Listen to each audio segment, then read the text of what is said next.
శుక్లాంబరధరం విష్ణుం శశివర్ణం చతుర్భుజం ప్రసన్నవదనం ధ్యాయేత్ సర్వవిఘ్నోపశాంతయేత్ అగజాననపద్మార్కం గజాననమహర్నిశం అనేకదంతం భక్తానాం ఏకదంతం ఉపాస్మహే. వ్యాసాయ విష్ణురూపాయ వ్యాసరూపాయ విష్ణవే నమో వై బ్రహ్మనిధయే వాసిష్ఠాయ నమో నమః. గురుర్బ్రహ్మా గురుర్విష్ణు గురుర్దేవో మహేశ్వరః గురుర్సాక్షాత్ పరం బ్రహ్మ తస్మై శ్రీ గురవే నమః.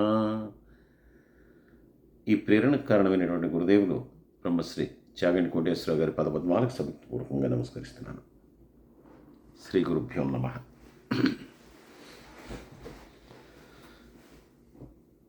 ఈ రకంగా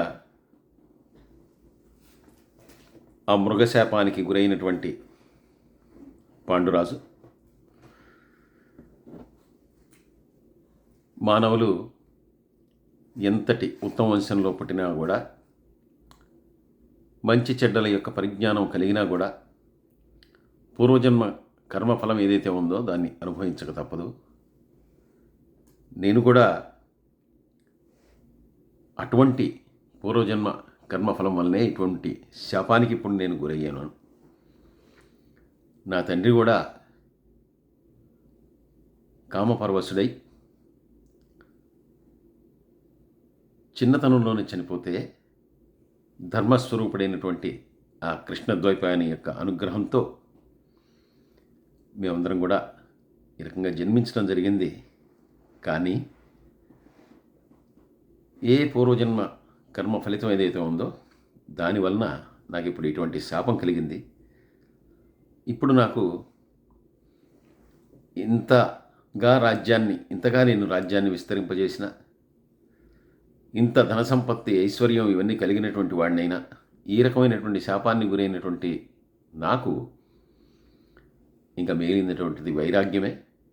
అందువలన నేను నాకు తగినటువంటి దాన్ని ఎంపిక చేసుకుని ఈ శ్రేష్ఠ జీవితాన్ని గడుపుతాను అని చెప్పి నిర్ణయించుకొని, నాకు ఇంకా మిగిలినటువంటిది మునివృత్తే.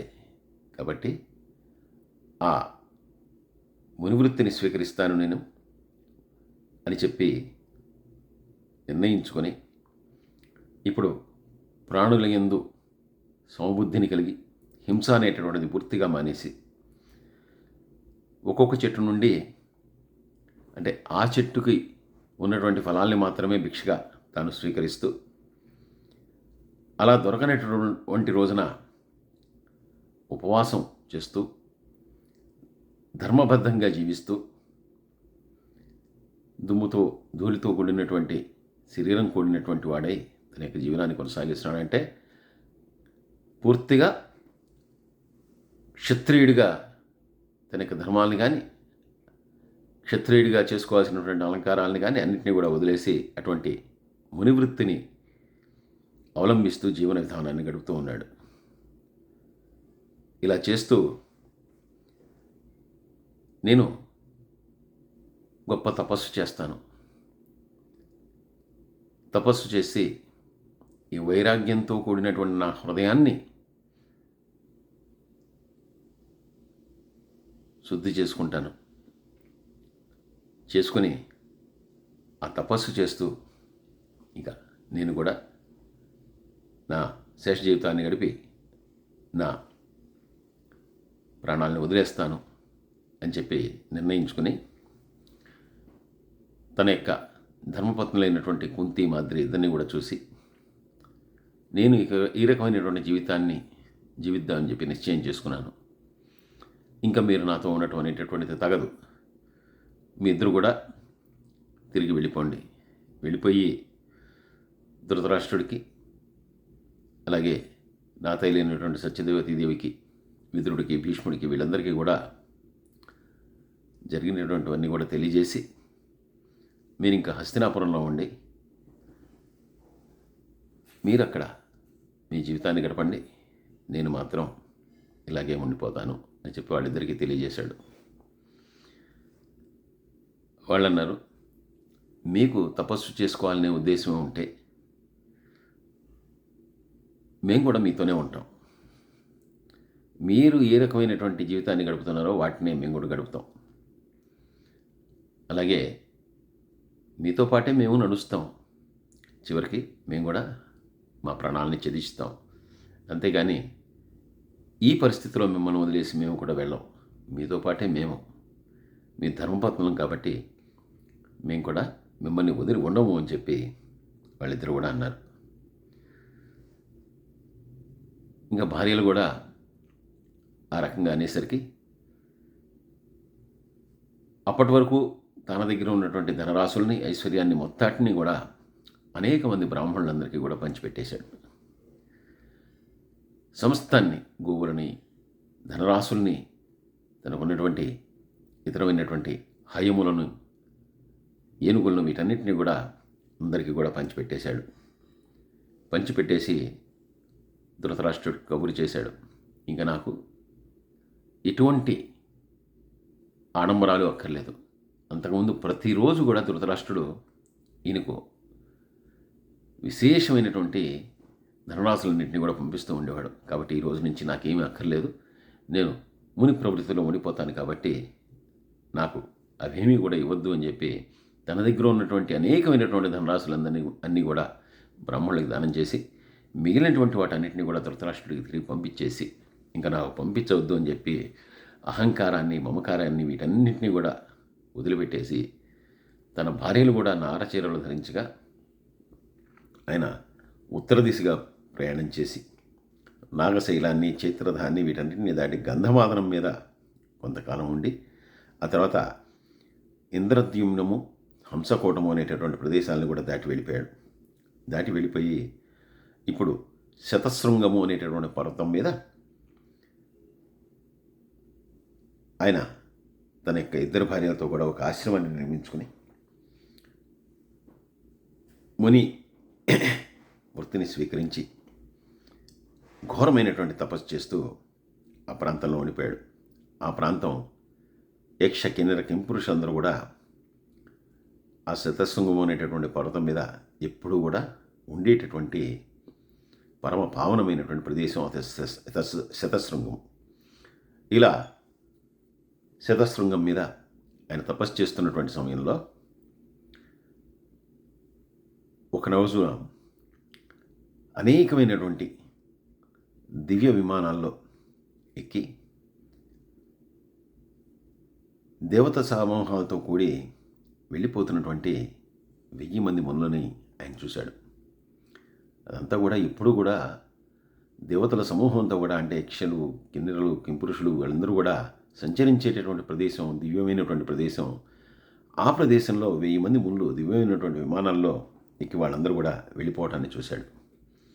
చూసి వాళ్ళని అడిగాడు, మహానుభావులరా, మీ అందరికీ మీ ప్రస్థానం ఏంటో, మీరు ఎక్కడికి వెళ్ళిపోతున్నారంటే వాళ్ళందరూ కూడా ఈరోజు అమావాస్య, అందుకని మేమందరం కూడా ఈరోజు ఆ బ్రహ్మదేవుని సేవించడానికి మేమందరం కూడా బయలుదేరి వెళ్తున్నాం.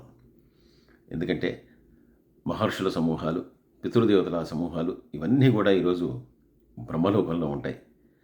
అందువల్ల మేము కూడా అటువంటి బ్రహ్మలోకానికి వెళ్తున్నాం అని చెప్పి అడగ్గా పాండురాజు గారు కూడా, నేను కూడా మీతో వస్తాను, దయచేసి నన్ను కూడా మీతో తీసుకెళ్ళండి అని చెప్పి అడిగాడు.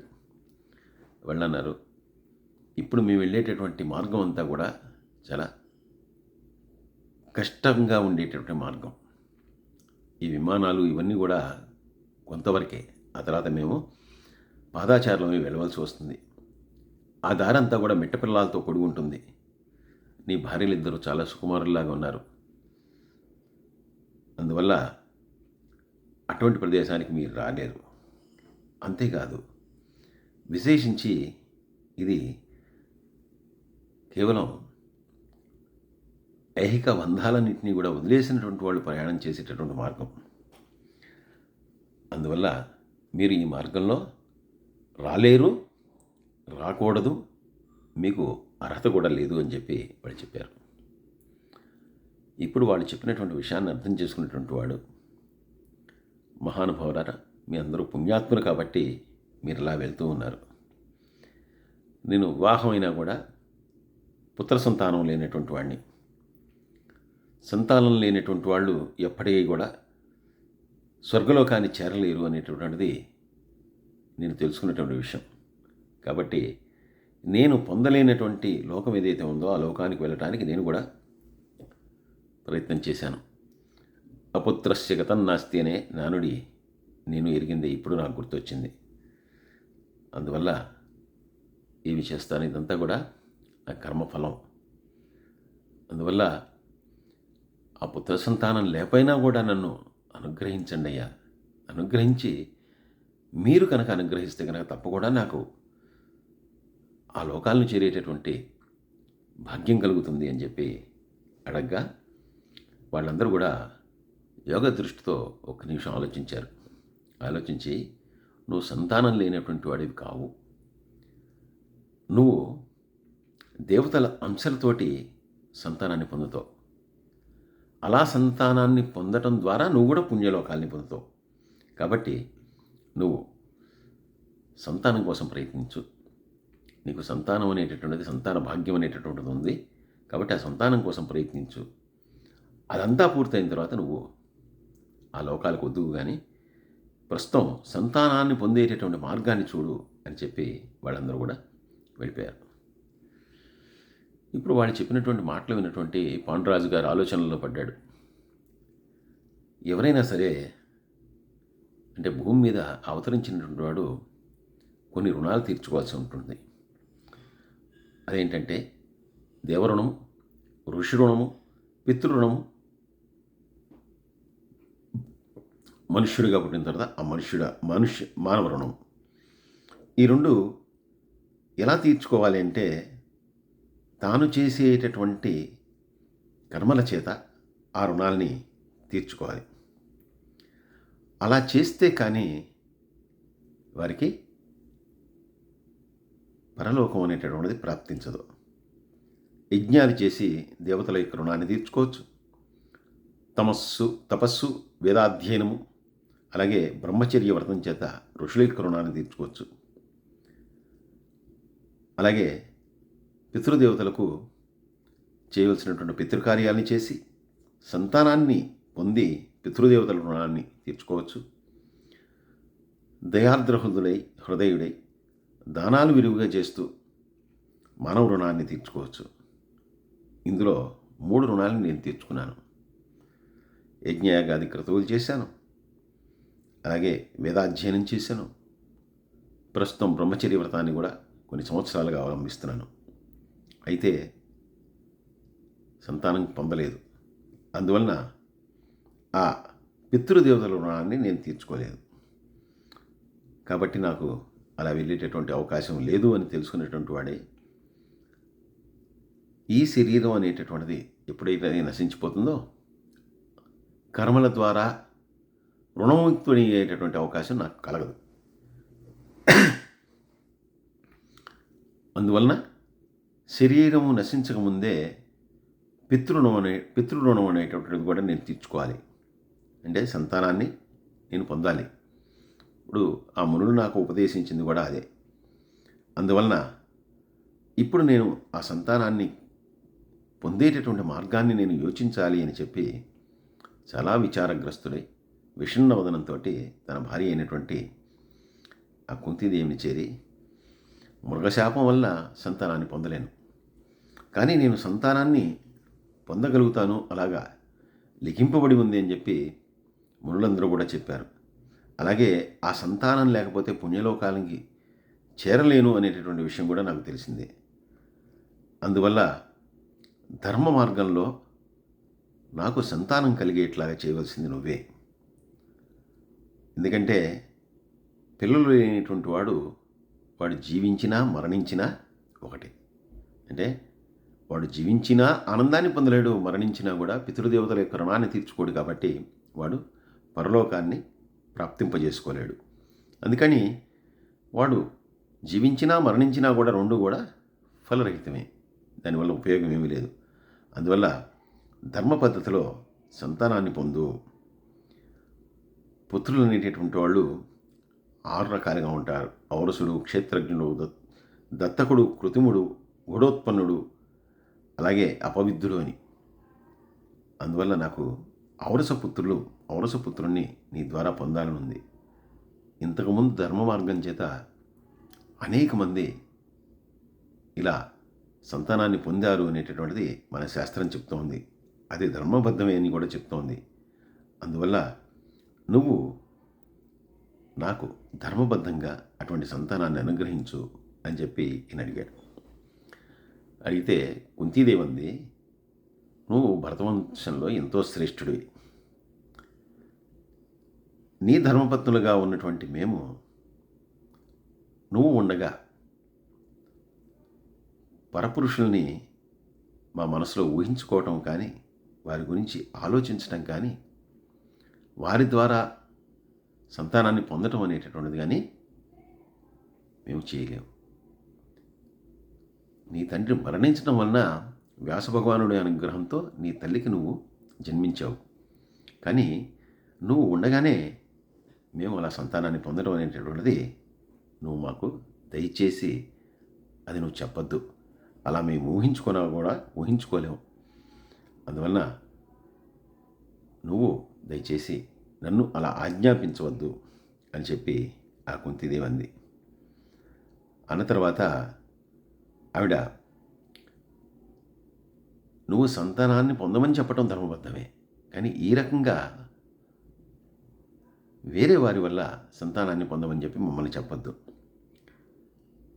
సంతానాన్ని ఎలా పొందవచ్చో నేను చెప్తాను విను అని చెప్పి ఆవిడ చెప్తూ, పూర్వకాలంలో వృషితాసుడు అనేటటువంటి మహారాజు 100 అశ్వమేధ యాగాలు చేసి చాలా కీర్తి ప్రతిష్టలను సంపాదించాడు. ఆయన 4 దిక్కులో ఉన్నటువంటి రాజులందరినీ కూడా జయించాడు. అటువంటి వృషతాసుడు సంతానం లేదు ఆయనకు కూడా. ఒకసారి ఆయన కూడా యజ్ఞం చేస్తుంటే చాలా ధర్మబద్ధంగా బద్ధుడైనటువంటి ఈ వృషతాసుడు చేసేటటువంటి యజ్ఞానికి దేవేంద్రుడు మొదలైనటువంటి దేవతలందరూ కూడా వచ్చి చేతులు చాచి వాళ్ళు ఈయన ఇచ్చేటటువంటి ఆ యజ్ఞంలో ఇచ్చేటటువంటి హవిస్సులన్నీ కూడా తీసుకుంటూ ఉండేవాళ్ళు. అలా వాళ్ళందరూ కూడా అలా హవిస్సులు తీసుకునేటటువంటి సమయంలో దేవతలు అందరూ అక్కడికి వచ్చినప్పుడు పరమ భక్తితో వారిని సేవించాల్సింది పోయి, ఆ సమయంలో కర్మవశాన భార్య మీద కలిగినటువంటి కామావేశంతో ఆయన క్షయగ్రస్తుడై మరణించడం జరిగింది. దాంతో ఆ వృషిదాసుని యొక్క భార్య భద్ర అనేటటువంటి ఆవిడ సంతానం లేక చాలా దుఃఖించింది. అలా దుఃఖిస్తూ భర్తను కూడా కోల్పోవడంతో ఇప్పుడు అసలు భర్త లేకుండా జీవించడం కన్నా ఆ స్త్రీ మరణించటమే మేలు. ఈ రకంగా నువ్వు నా మీద కలిగినటువంటి కామాసక్తితోటి నీ ప్రాణాల మీదకి వచ్చింది, నువ్వు ప్రాణాలు కోల్పోయావు కాబట్టి నేను కూడా ఉండను, నేను కూడా మరణిస్తాను అని చెప్పి ఆవిడ భర్త శరీరాన్ని మిగిలినటువంటి సంస్కారాలు జరిపించకుండా ఆ భర్త శరీరాన్ని చూస్తూ అలాగే ఉండిపోయింది.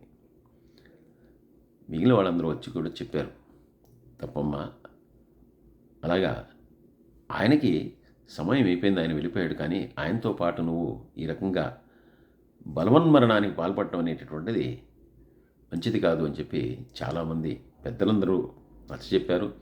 అలాగే హవిస్సుల్ని స్వీకరించడానికి వచ్చినటువంటి దేవతలు కూడా నచ్చజెప్పారు.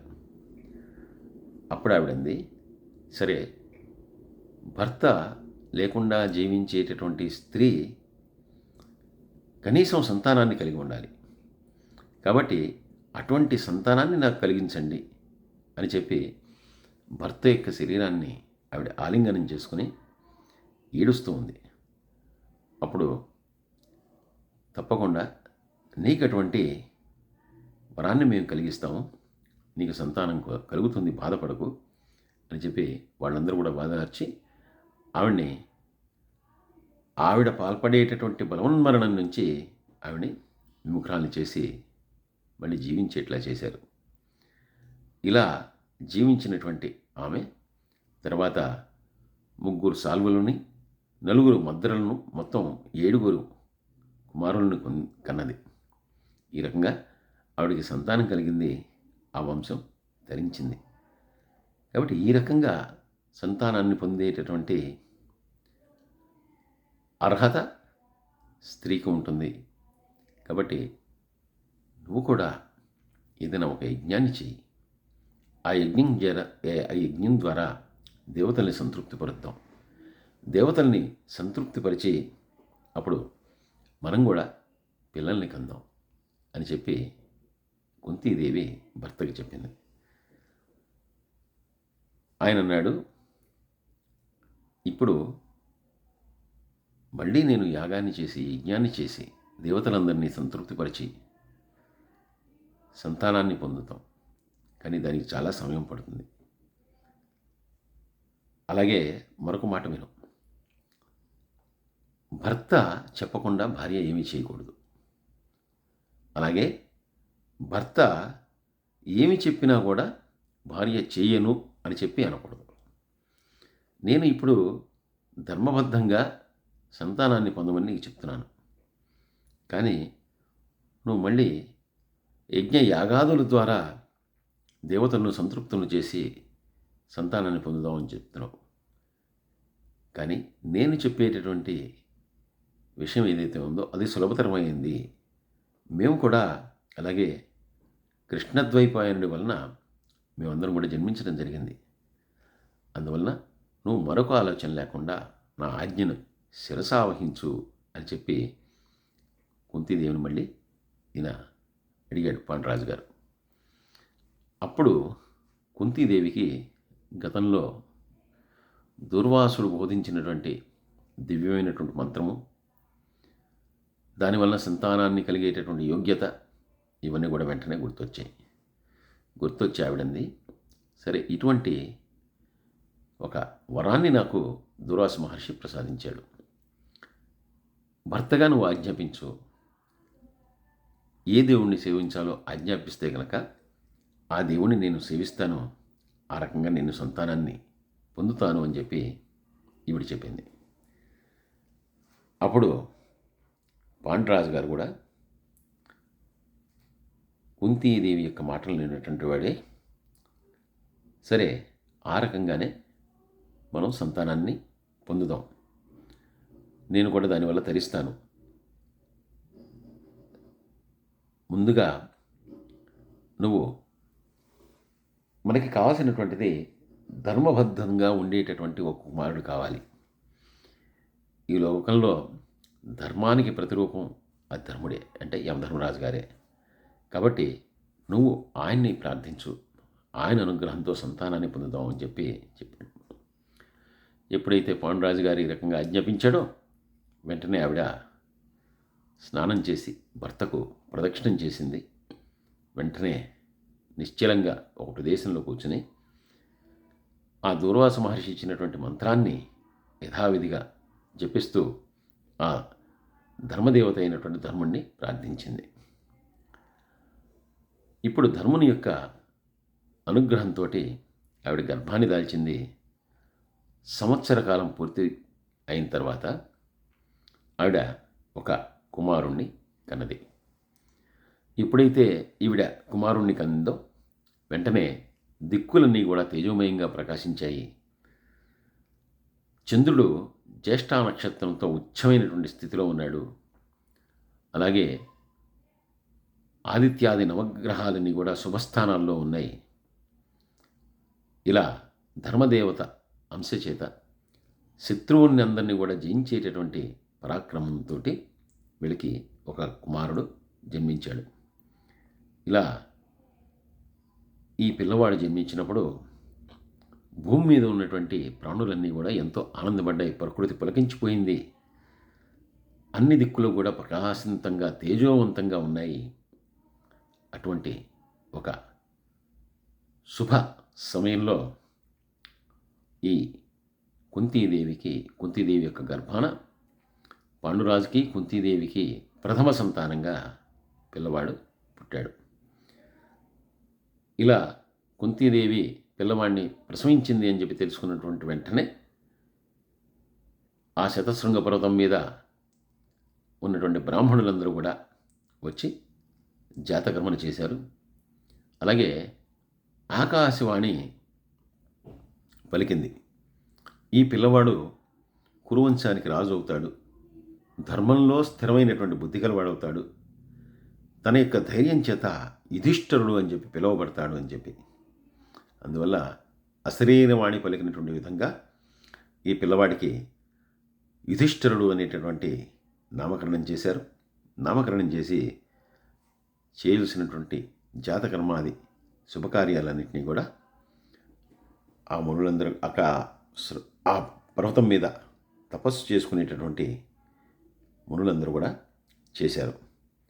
ఈ రకంగా యుధిష్ఠరుని యొక్క జననం కురువంశంలో, అంటే ధృతరాష్ట్రుడికి, పాండురాజుకి అప్పటి వరకు సంతానం లేదు.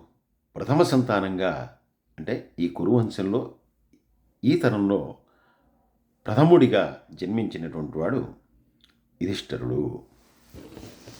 సర్వే జనా సుఖినో భవంతు, సమస్త లోకా సుఖినో భవంతు. స్వస్తి.